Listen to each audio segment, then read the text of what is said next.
A paz do Senhor. Eu sou a professora Raquel, da Escola Bíblica Dominical, professora da Assembleia de Deus em Campo Grande, pastor Alessandro Malafaia e Aline Malafaia. Sejam bem-vindos ao canal da ADCG Campo Grande.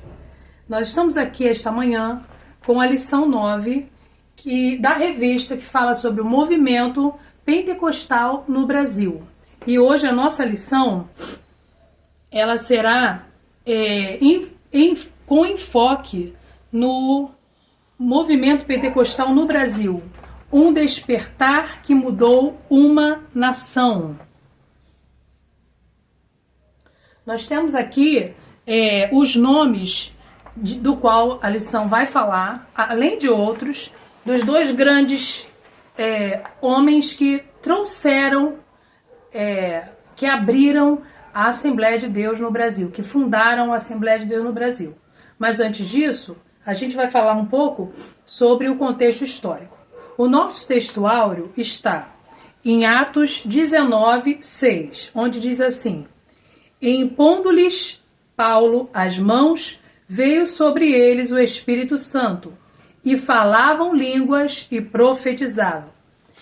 Verdade aplicada: cada membro do corpo de Cristo, à luz da palavra de Deus, deve cultivar o desejo de buscar mais a Deus, para que a chama do Espírito não se apague. O interessante dessa verdade aplicada aqui é que nós vimos na última lição, onde falava da Rua Azusa e do avivamento nos Estados Unidos, propriamente dito em Los Angeles. Nós falamos sobre essa lição e me chamou muito a atenção porque naquele lugar onde teve aquele grande avivamento, em inícios de 1900 e pouco, século XIX, o que acontece? Aquele lugar que foi um dia uma chama de avivamento, hoje está praticamente imerso em trevas. E essa verdade aplicada, ela vem ao encontro dessa realidade, porque diz assim, que se cada membro do corpo de Cristo, à luz da palavra de Deus, deve cultivar o desejo de buscar mais a Deus, para que a chama do Espírito não se apague. Infelizmente, nós não sabemos o que aconteceu ao longo dos anos, aliás, nós imaginamos, porque vem a mídia, vieram as celebridades para aquele lugar, o crescimento da mídia, do cinema e outras coisas do próprio desenvolvimento dos Estados Unidos, desenvolvimento econômico, e eles foram deixando-se contaminar com outras coisas, aquela população, e muitos se perderam na fé, né? Então, um lugar que um dia foi uma referência, e hoje, uma referência do poder de Deus, que era Los Angeles, e hoje não é mais. Então, fica uma lição para nós, para que, nos dias atuais, nós não percamos a chama do Espírito, que nós precisamos cultivar na nossa vida cristã, na oração, buscando em oração, buscando na palavra, buscando o Espírito Santo constantemente e passando aos nossos filhos, às nossas gerações, no Brasil, aqui no Rio de Janeiro, que também não é uma cidade fácil, mas que nós possamos manter a chama do avivamento, para que, se o Senhor permitir, daqui a uns anos, o Rio de Janeiro também não perca essa chama do avivamento que está em tantas igrejas nessa cidade, e glória a Deus por isso, mas nós não podemos deixar que esse avivamento se perca no Brasil. O Brasil, nos idos dos anos 80, 90, foi marcado por grandes avivalistas, foi marcado por grandes movimentos de avivamento. Assim como no início do século, e no século XIX, com Daniel Berg e Gunnar Wingren. Mas isso não quer dizer que nós devemos ficar acomodados. Não, Deus operou no passado e agora vamos fazer o que dá. Não, nós precisamos continuar buscando para que essa chama do Espírito Santo não se apague em nosso meio. Para que nós não entremos num marasmo espiritual. E passar também esses ensinamentos para as nossas gerações, para os nossos filhos. Objetivos da lição: ressaltar que o avivamento de Atos 2 chegou ao Brasil, conhecer a chegada do pentecostalismo no Brasil e identificar a trajetória pentecostal no Brasil. Nós vemos aqui que há todo um contexto histórico sobre esse momento em que o Brasil vivia e em que esses primeiros pioneiros do avivamento pentecostal, os primeiros pioneiros chegaram ao Brasil. Nós éramos, até então, um Brasil extremamente católico, na sua totalidade, mas já haviam igrejas tradicionais que já tinham se instalado aqui no Brasil. Porém, elas não tinham uma voz. Por quê? Até o início da República, até o fim do Império, essas igrejas podiam existir, as igrejas tradicionais, as clássicas, como a Batista, como a Metodista, a Presbiteriana. Porém, essas igrejas que já tinham chegado aqui eram em pouquíssimo número e elas não podiam fazer ar livre, elas não podiam pregar nas ruas, era difícil. Elas não podiam, de acordo com a história, nem ser uma igreja atrativa, nem a sua arquitetura podia ser atrativa. Por quê? No lugar delas estava a igreja católica que mandava, que estava de mãos dadas com o Império. Mas o que acontece? Com influências dos ingleses que estavam vindo para cá, para o Brasil, ainda antes do fim do Império, essas igrejas e outras nações vieram aos pouquinhos às igrejas tradicionais como missionários dessas igrejas. Porém, não havia ainda uma igreja pentecostal brasileira. Não havia uma igreja pentecostal brasileira. E agora, com o fim do Império e o início da República, também temos o início da imigração. O início não, já havia imigração no país, porém com o fim da escravidão, com a abolição da escravidão, essa imigração ela se tornou mais proeminente, principalmente no sul do Brasil. E ali no sul do Brasil é onde se há relato histórico de nomes de irmãos que já estavam sendo batizados com o Espírito Santo. Esses irmãos, esses imigrantes, eles vieram de outras nações para o Brasil. E aqui eles se instalaram no Rio Grande do Sul. E o primeiro que a gente vai falar aqui, primeiro a gente vai falar do tópico 1, que é o protopentecostalismo. O que seria o protopentecostalismo? É o início do pentecostalismo no Brasil. É como se fosse lá um brotinho do pentecostalismo no Brasil. Ainda não foi o movimento na sua totalidade, mas nós já vemos aqui uma chama ali, uma chama aqui em alguns lugares. Isso de acordo com os relatos históricos, porque nem tudo foi registrado, né? Nós estamos falando do início do século XIX. Então, muitas coisas, muitos avivamentos em locais distantes, talvez não tenham chegado até nós, sido relatados, mas nós cremos que o Senhor já estava tocando nesses irmãos que já estavam vindo de países em que já havia chama do avivamento. E aí, nós podemos destacar aí 3 nomes que são chamado Fritz Maxwell, o outro era Paulo Malaquias e o terceiro Pedro Graudin. No caso do Fritz, que veio oriundo da população de imigrantes que vieram para o Rio Grande do Sul, ele vem da Alemanha em 1893 e, segundo a tradição, ele era um homem piedoso e que orava muito e orava em línguas estranhas. Então é um dos primeiros relatos de um cristão batizado com o Espírito Santo que orava em línguas, conforme registros. Então ele vem da Alemanha, se estabelece no Brasil e ele se torna pastor em Porto Alegre em 1909 até 1920. Atuou também como missionário itinerante. Então esses homens, esses missionários que estavam vindo para o Brasil, eles começam a espalhar, antes ainda de Daniel Berg e Gunnar Wingre, já a chama pelo Brasil, começando pelo sul do Brasil. E suas filhas diziam assim: ele foi um pastor bastante piedoso. Segundo dizia uma de suas filhas, seu pai, quando orava, entrava em seu quarto e fechava a porta para buscar a Deus. Ele orava não em alemão e nem tampouco em português, mas em línguas estranhas. Depois nós temos também no tópico 1.2 a experiência pentecostal de Paulo Malaquias, que também foi um pastor. Esse servo de Deus, com apenas 18 anos, começou a falar da sua salvação, a pregar. Olha aí Deus trabalhando na vida dos jovens. A maioria desses homens que a gente fala aqui, eles começaram ainda jovens a trabalhar para o Senhor, a pregar a palavra do Senhor. E ele era pastor da Igreja Batista em Ramada, no município de Ijuí, Rio Grande do Sul. Teve uma experiência pentecostal em 1908. Aí nós temos um segundo relato.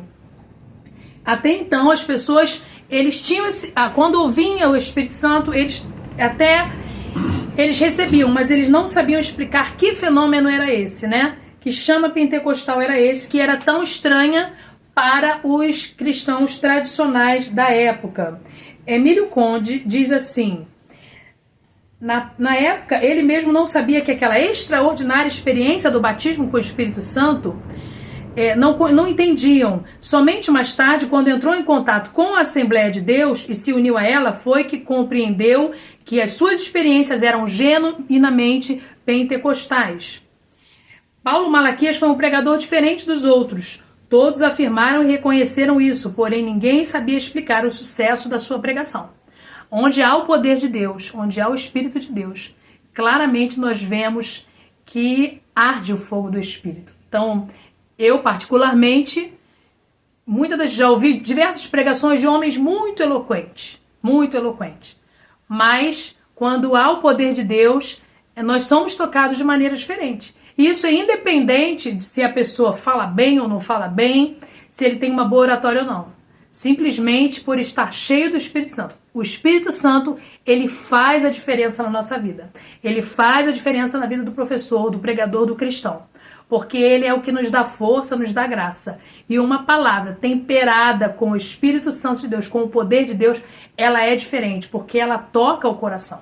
Muitas das vezes nós somos eruditos, nós falamos bem, temos uma boa oratória, mas não toca o coração, porque quem convence é o Espírito Santo.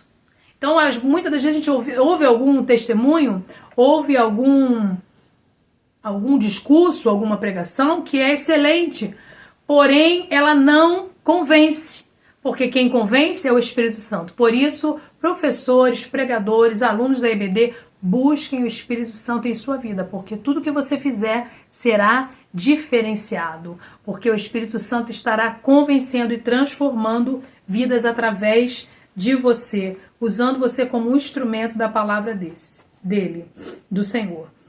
Então, como eu disse, muitas experiências de outros cristãos não chegaram a ser registradas, mas ela já estava acontecendo no Brasil, como em outros lugares do mundo, como aconteceu lá na Rua Azusa, nos Estados Unidos, né? Então a chama foi se espalhando pelo mundo. Irmãos, não há como conter o Espírito Santo. Não há como conter o Espírito Santo. Quando o Senhor, ele quer trabalhar, ele quer encher, ele quer batizar, ele faz. O Espírito de Deus não está parado. O Espírito Santo, ele não está parado. Ele está se movendo, ele está agindo. A experiência pentecostal de Graudin. Nós estamos aqui no tópico 1.3. Tópico 1.3. Pedro Graudin nasceu na Letônia e sempre se aplicou ao Evangelho. Desembarcou no Brasil em 1900, em São Francisco, Santa Catarina, com 25 anos de idade, ao lado de mais 300 famílias. Muitos navios naquela época estavam vindo para o Brasil, né? E vindo para as Américas, porque na Europa havia escassez e aqui no Brasil tinham muitas terras cultiváveis, muitas terras, muito trabalho. Então, milhões de imigrantes vieram para o Brasil no início do século XIX. E isso, no início do século XX já, final do século XIX, início do século XX. E isso trouxe também outros trouxe também cristãos fervorosos para o nosso país, que já tinham até a experiência do batismo com o Espírito Santo. Essas experiências de Pedro Graudin fazem parte das mais remotas citações do batismo com o Espírito Santo e línguas estranhas, com recebimento de dom de profecia. E nós temos também o relato de dom de profecia no Brasil. Esse pastor, ele trabalhou em Santa Catarina e foi batizado com o Espírito Santo, além de receber o dom de profecia. Então nós temos agora o dom de línguas e o dom de profecia sendo relatado aqui. Em 1933, após a visita do pastor André Bernardino da cidade de Silva à cidade, Graudin passou a fazer parte da membresia da Assembleia de Deus. Quer dizer, mais tarde, nos anos 30, com a Igreja Assembleia de Deus já fundada, ele passa a fazer parte da Assembleia de Deus. É interessante que, segundo relatos, ele jamais havia visto alguém profetizar em línguas, falar em línguas e profetizar. Mas o Senhor o usou dessa mesma maneira. E Deus falou ao seu coração: a experiência que você está passando é o prenúncio do nascimento de uma grande família. Aqui o Senhor estava falando em profecia para ele, que o Senhor está falando de o nascimento de uma grande família. A família pentecostal no Brasil, né? Uma igreja pentecostal no Brasil, e assim cremos. Eu ensinei que o período inicial, fechando aqui o tópico 1, do pentecostalismo no Brasil é chamado por alguns teólogos de proto-pentecostalismo. Então é lá no início. Vamos falar aqui do tópico 2, os precursores do pentecostalismo no Brasil. Nós citamos aqui já alguns irmãos, mas conforme os registros históricos, agora nós vamos falar sobre Daniel Berg e Gunnar Vingre, que são os fundadores da Assembleia de Deus no Brasil e no mundo, né, os missionários que trouxeram para cá o movimento pentecostal. Então, no ano de 1910, conforme os registros históricos, alguns homens aqui alguns lugares já tinham experiência do batismo, mas porque missionários que vinham dos Estados Unidos, como o italiano Luigi Francesco, que organizou a primeira congregação cristã em São Paulo. Então nós temos aí primeiro a primeira congregação cristã no Brasil. Segundo aqui um estudo feito essa manhã, nós temos aqui uma lista, não sei se vocês conseguem ver aí, dê uma olhadinha aí, dá para ver? Enquadrou direitinho? E eu vou ler aqui para vocês rapidamente. Nós temos uma lista aqui por ordem, por datas históricas no Brasil, do primeiro culto no Brasil. O primeiro culto protestante no Brasil foi pela igreja calvinista que veio, eram franceses, já lá atrás, em 1557. E eles eram calvinistas, só que eles foram expulsos. E aí não se deu ainda esse espalhamento do protestantismo no Brasil. Em 1625, nós temos aqui a vinda da Igreja Reformada Potiguara, né, missionários que vieram pregar para indígenas.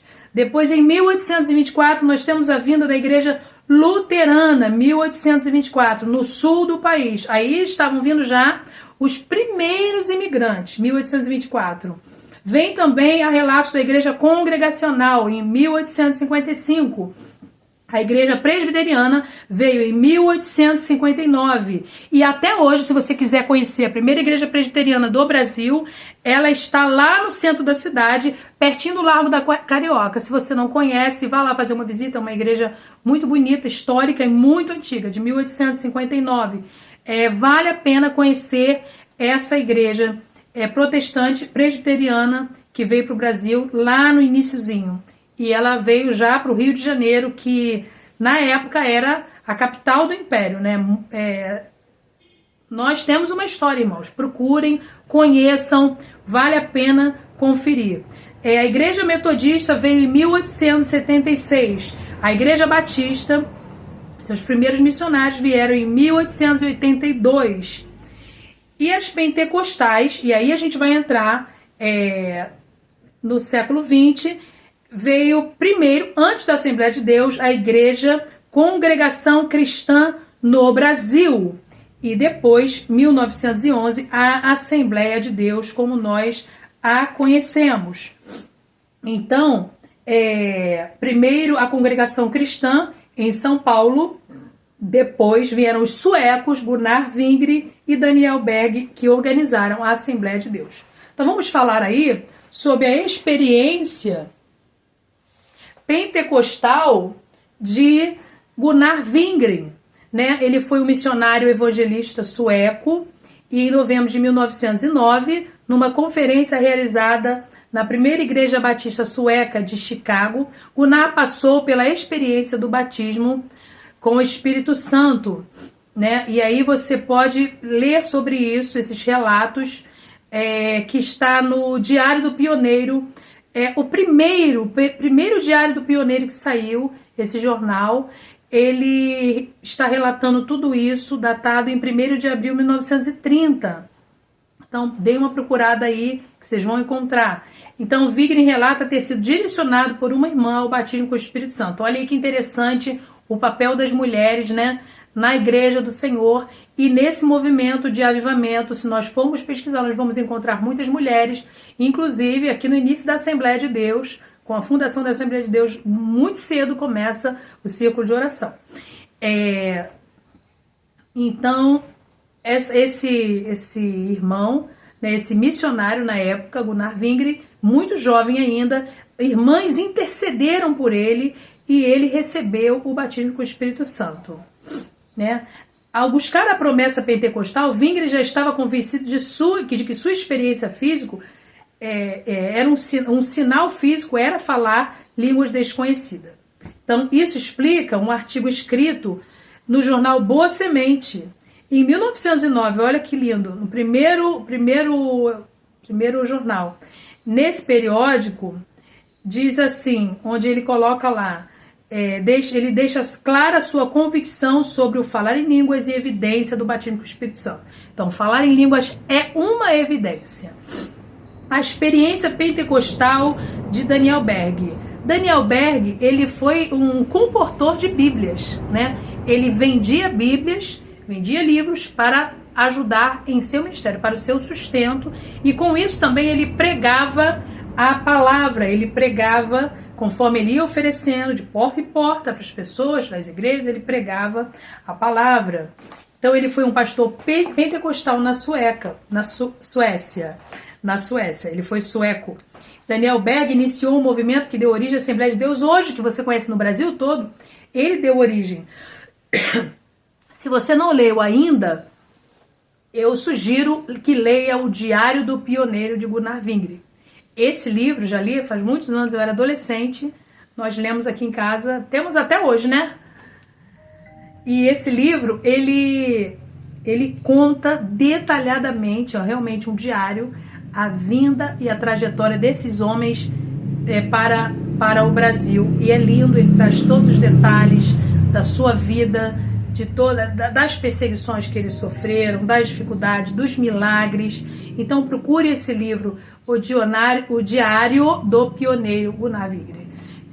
Vou ler de novo, vale a pena. Ele viveu 7 anos nos Estados Unidos. Então essa experiência com os Estados Unidos, olha que interessante. Eles eram suecos, mas eles foram para os Estados Unidos. Gunnar Wingre foi para os Estados Unidos e lá ele também teve aquela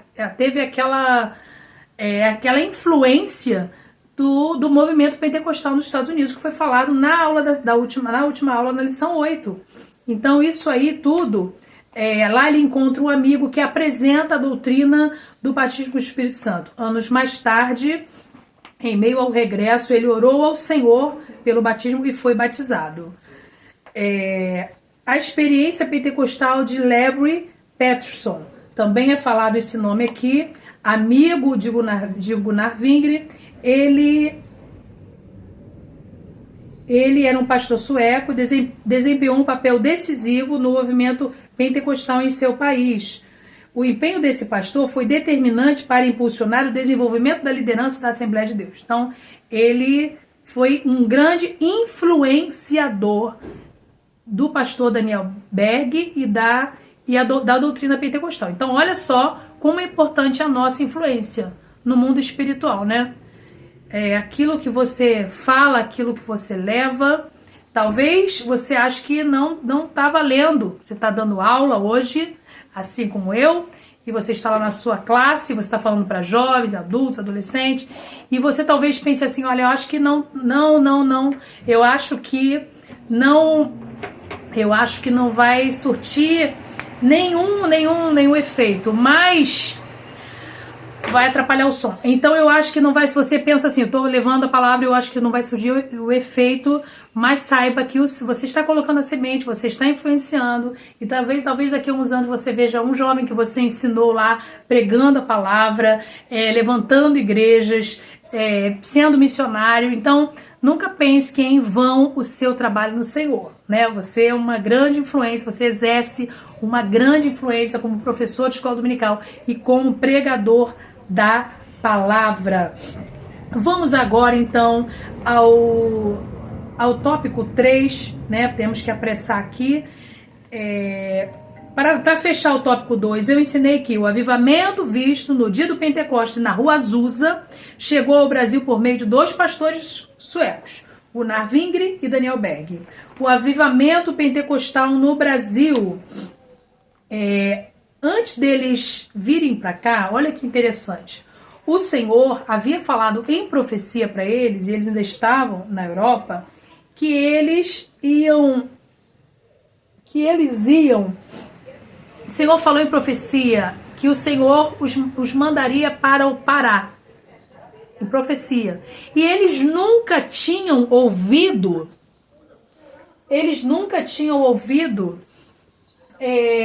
sobre o Pará. Eles nunca tinham ouvido. Olha que coisa. Estou tentando aqui passar aqui, vamos ver se vai. Eles nunca tinham ouvido sobre o Pará, né, ainda. E eu tenho aqui, deixa eu ver aqui, o avivamento pentecostal no Brasil é o 3. O Senhor, ele... Só um momento.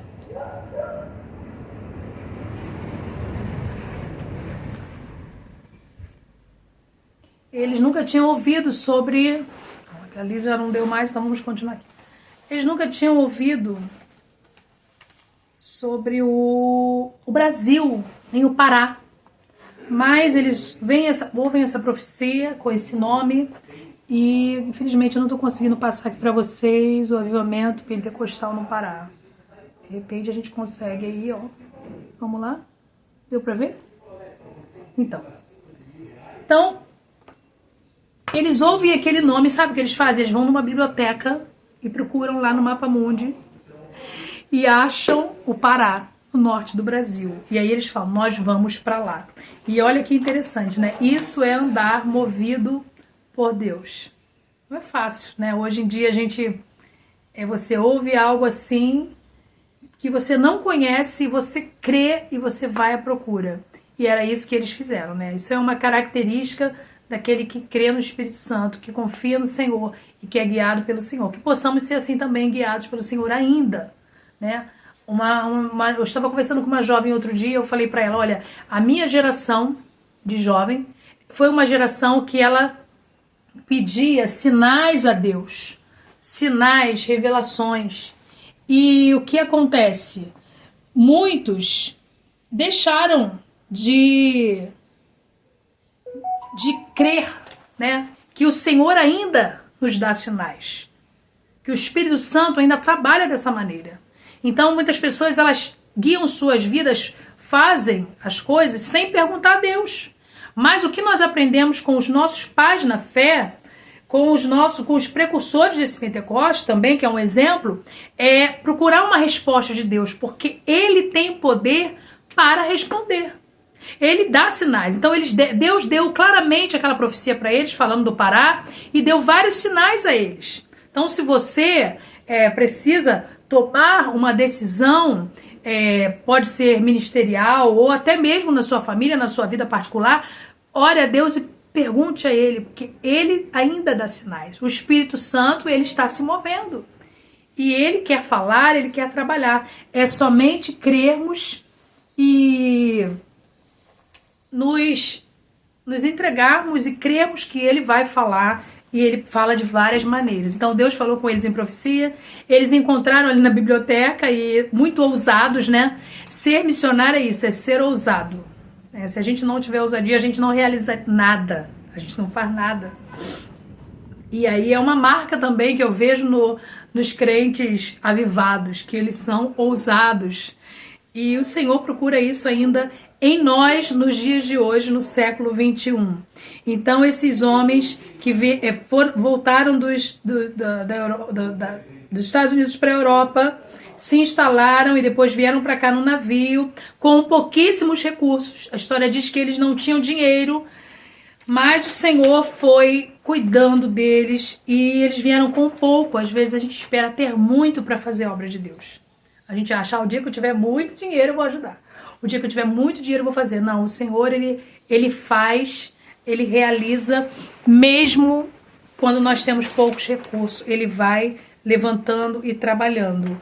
E a história de todas as da Assembleia de Deus no Brasil, ela é assim. Muitas igrejas começando em lugares muito humildes, no sertão, sendo perseguidos. Eles eram perseguidos. Quando eu falo perseguidos, chega ao apedrejamento, tentativa, casas apedrejadas, igrejas, e eles passaram por isso naquela época. Porque lembra que nós estamos falando aqui de um país extremamente católico, com algumas igrejas tradicionais, mas extremamente católico. Então foi esse ambiente que eles encontraram aqui no Brasil. Eles não estavam na Europa, onde havia muitas igrejas, estavam aqui no Brasil. Então eles foram muito perseguidos, não tinham muito recursos, né? Mas o Senhor cuidou e a igreja, a Assembleia de Deus, foi crescendo a cada dia no país, em todos os lugares do mundo. É interessante que se você viaja um pouquinho de carro pelo Brasil, ou você já visitou muitas igrejas, eu já fui até o Paraguai, até o final do Paraná, e fui até a divisa de Minas com a Bahia, viajando, né? Muitas pessoas viajaram mais aí, foram pro Nordeste, pro Norte do país. Mas o interessante é que em cada lugar que a gente passa, de ônibus ou de carro, você vê a Assembleia de Deus. Igrejas grandes, agora cada dia maiores, porque Deus estava com eles. E ele falou e ele cumpriu. Presta atenção. O Senhor, quando fala, ele cumpre. Quando realmente é o Senhor que fala, ele cumpre a sua promessa. E o Senhor cuidou deles aqui. Então eles vieram de navio, ficaram aqui, chegaram no Pará. A primeira igreja, na verdade eles passaram algumas noites em um pequeno hotel, com pouco recurso, uma pequena pousada, mas depois eles foram recebidos numa igreja batista. Lá eles ficaram no porão da igreja batista. E nós vemos aí também a necessidade da hospitalidade, né? Porque há alguns anos atrás, e o meu avô foi pastor de igreja, e tinha muito isso, né, da gente receber o pastor. Meu avô era daquele pastor que morava em casa, muitas vezes morou em casa pastoral, e ele era muito hospitaleiro. E tem algumas essências, algumas coisas da Assembleia de Deus que nós não podemos perder, porque tudo bem que nós estamos em dias de muita gente enganando, mas ainda há homens de Deus que às vezes vêm pregar na nossa cidade, ou nós precisamos ir a algum lugar. E naquela época era assim, mostrava a carteirinha, olha, eu sou pastor de tal igreja, e aí você tinha o seu pouso ali, você tinha a sua hospedagem, mesmo que precária, mas... E hoje em dia os crentes praticamente, às vezes nem sabem que são crentes. Tem gente que nem acredita mais na carteirinha. É lógico que estamos vivendo dias difíceis, como eu disse, de pessoas que enganam. Mas... tem um pastor na sua cidade, tem um pastor lá na sua igreja pregando o evangelho, vai lá, fala, pastor, vamos lá, pastor, o senhor precisa tomar um banho, almoçar, fala com o seu marido para chamar, né? E aqui, graças a Deus, nós podemos ter muitas experiências assim aqui na nossa casa, né? De famílias que ficaram aqui, e independente do recurso, né? E tivemos experiências muito boas nesse sentido, de poder dar pelo menos um pouso, ou uma tarde, um almoço para um homem de Deus. Às vezes você está abrindo sua porta, você está recebendo anjos. Lembre da palavra de Deus, que muitos estavam na presença de anjos e nem sabiam, né? Mas vamos voltar aqui para nós finalizarmos. As primeiras chamas, a chegada dos missionários solo brasileiro. Então eles vieram primeiro, ficaram em uma igreja batista, e as primeiras chamas do avivamento, né? A primeira igreja batista, eles foram acolhidos, ficaram naquele porão e lá pregaram sobre a doutrina pentecostal. Aí já começou a complicar, né? Porque se você está numa igreja tradicional e você começa a pregar uma doutrina pentecostal, chegou um momento que teve um racha, não teve como segurar aquilo ali. E um movimento que é crescente não tem como abafar, não tem como colocar a luz, né, esconder uma luz, uma lâmpada, e assim é o avivamento. Isso fez com uma irmã interessante aqui, que esse nome sempre, você estudar a história de Assembleia de Deus, vai aparecer o nome dela. Celina Albuquerque e Maria Nazaré. Né? As suas famílias não somente crescem, mas permanecessem em oração, foram batizadas com o Espírito Santo, tiveram experiência de cura também em seus lares. A irmã Celina, sua filha, foi curada de uma doença grave, e aí aquele grupo foi batizado. Então começa a se formar um pequeno grupo ali, e aí a irmã Celina começa a fazer também cultos na casa dela, e aí isso gerou uma dissensão, uma divisão ali na igreja, porque não tinha como a igreja batista conter aquilo ali, e eles foram expulsos, né? Esses missionários foram expulsos com aquele pequeno grupo que começou com 19 membros, olha só, 19 pessoas, e olha o que se torna hoje, né? Uma igreja em cada bairro, no mínimo. Tem igreja até uma do lado da outra agora. E amém por isso, que vidas sejam salvas, né? Que isso é o que importa, que sejamos salvos pelo Senhor. Que o Brasil seja salvo pelo Senhor. Então até o Wingre e o Berg foram expulsos. Né? Eles já estavam aprendendo a falar português, tinham aulas, trabalhavam para o seu sustento, vendiam também bíblias, e aí a chama, começa a igreja no Brasil.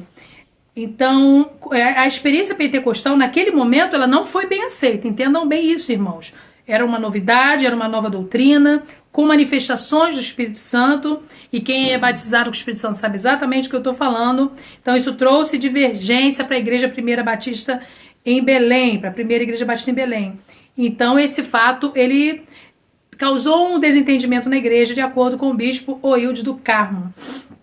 E aí, no 3.3, nós vamos ver que nasce a Assembleia de Deus no Brasil.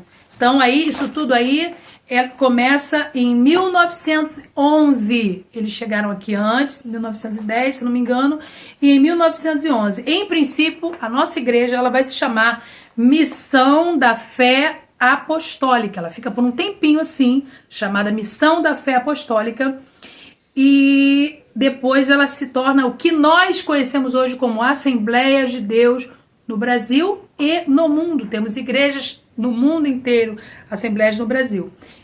E a sua característica principal é crer no batismo com o Espírito Santo. Em pouco tempo, a missão que nasceu lá em Belém do Pará alcançou vilas, cidades, até chegar nos grandes centros urbanos, se tornando a maior denominação pentecostal do mundo. E para terminar aqui, o bispo Oide do Carmo diz assim: as Assembleias de Deus no Brasil se alargaram no começo, especialmente entre os grupos mais simples da população brasileira, inclusive no interior. E aí eu abro um parênteses, inclusive no interior. A igreja mostra que os desbravadores Daniel Berg e Gunnar Wingre enfrentaram muitos problemas, como obstáculos de idiomas, riscos das florestas, males tropicais, enfermidades, perseguições, além das penúrias pelas quais sobrevieram, pois não eram sustentados financeiramente por nenhuma igreja com um auxílio missionário. Era a necessidade da igreja cuidar do missionário. Há essa necessidade. O missionário, para pregar a palavra, para trabalhar, para atuar, para levantar a igreja, ele precisa de ajuda da igreja.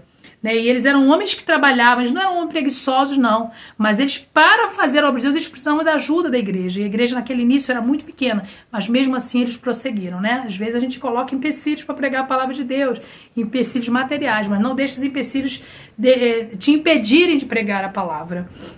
Né? E vamos valorizar aqueles que estão levando a boa semente, vamos ajudar. Às vezes você não vai, mas você pode contribuir para que outro vá. Né? No entanto, o Senhor os enviou ao Brasil e supria todas as suas necessidades.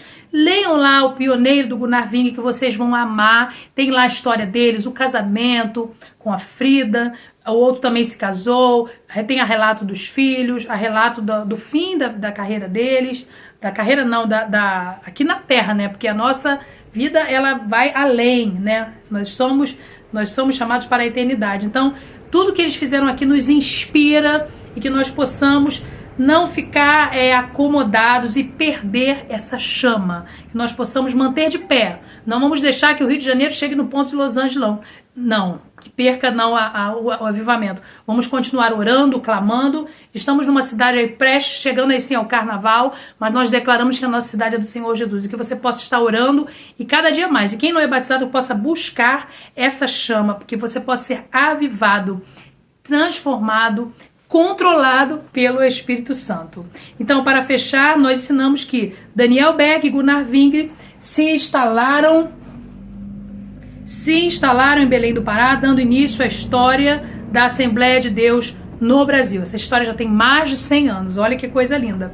Conclusão, a experiência pentecostal chegou ao Brasil antes mesmo de Gunnar e Berg, mas foram eles que trouxeram a chama do avivamento, tendo ambos fundamental importância no ensino e na propagação do pentecostalismo na história das Assembleias de Deus no Brasil.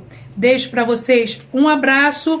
Hoje nós temos 3 tipos de Pentecoste: clássico, cura divina e pentecostalismo, neopentecostalismo, com outras igrejas que surgiram após a nossa, pentecostais. Mas aí é uma outra história para as próximas lições. A paz do Senhor.